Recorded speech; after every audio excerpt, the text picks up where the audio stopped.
What could have happened inside this quiet, rural property that would leave 5 people and several domestic animals dead? Forest Grove, Oregon, August 22nd, 2026. And why did the trail eventually lead investigators nearly 200 miles away to a man found dead inside his own vehicle? It was just after 5:27 in the morning when emergency crews were called to 47,350 Northwest Otis Lane, outside Forest Grove, Oregon. The initial call wasn't for murder, it was for a vehicle fire. But when firefighters arrived, they discovered something far more disturbing: human remains. Deputies were called to the property, and what they uncovered turned the scene into a massive homicide investigation. 5 people were dead. Several domestic animals were also found dead on the property. Authorities would later classify the case as a quintuple homicide. But the most chilling part was this: investigators said they did not believe this was a random act of violence. At first, authorities released very few details.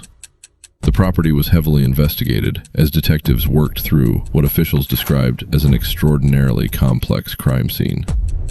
For more than 24 hours, the public was left with almost no answers. Who were the victims? How did they die?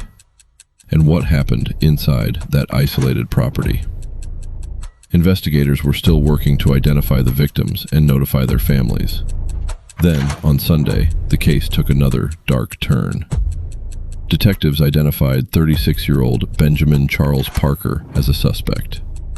Investigators believed Parker had traveled to Enumclaw, Washington, and there, officers located his vehicle. Inside, they found Parker dead. Authorities believe he died by suicide.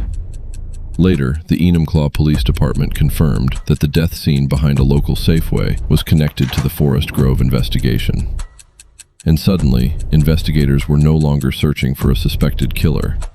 They were left trying to reconstruct the final hours of a case involving 5 dead people, multiple dead animals, a burning vehicle, and a suspect who would never face a courtroom. Authorities have not released the identities of the victims, their causes of death, or the motive. Washington County Sheriff Caprice Massey described the investigation as one of the most complex scenes she had encountered in her 22 years with the department. And tonight, one haunting question remains: what happened on Otis Lane before the fire brought investigators to the property? The investigation remains ongoing. Subscribe to the Blackrobe cult for more disturbing cases like this.